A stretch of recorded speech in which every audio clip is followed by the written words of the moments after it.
22ஆம் தேதி ராமேஸ்வரத்திலிருந்து மீன்பிடிக்க சென்ற 500க்கும் மேற்பட்ட விசைப்படகுகள் போன அதில் 3 படகையும் 22 மீனவரையும் இலங்கை கடற்படை சிறைப்பிடித்திருக்காங்க. மத்திய மாநில அரசினுடைய தடை காலம் 2 மாதங்கள் முடிந்து முதல் வாரம் தான் கடலுக்கு போயிருக்கு. அதில் ஒரே ஒரு கடல் தான் போயிருக்கு. 2 கடல் காற்று அதிகம்னு டோக்கன் கொடுக்கல, மீனவர்கள் கடலுக்கு போக முடியாது.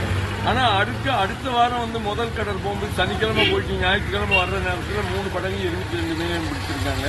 மத்திய மாநில அரசுகள் தொடர்ந்து இந்த பிரச்சனை கேட்கறதே கிடையாது. மீனவர்கள் சிறைப்பிடிப்பதும் படகுகளை அரசுடைமையாக்குவதும் இலங்கை அரசு வாடிக்கையாக வைத்திருக்கிறது. உடனடியாக இலங்கை சிறையில் உள்ள மீனவர்களையும் படகுகளையும் உடனடியாக விடுதலை பண்ணணும். இருநாட்டு மீனவர்கள் மீன்பிடிப்பதை மத்திய அரசு உறுதி செய்து கொடுக்கணும்.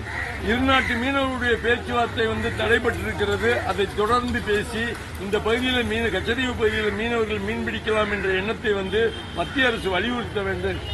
அப்படி நடைமுறைப்படுத்தினால்தான் மீனவர்கள் கடலுக்கு மீன் பிடிக்க போகுமே தவிர மீனவர்கள் எக்காரணம் கொண்டு கடலிலே கால் வைக்க முடியாத சூழ்நிலை இப்பொழுது இருக்கின்ற அரசால் ஏற்படுகிறது.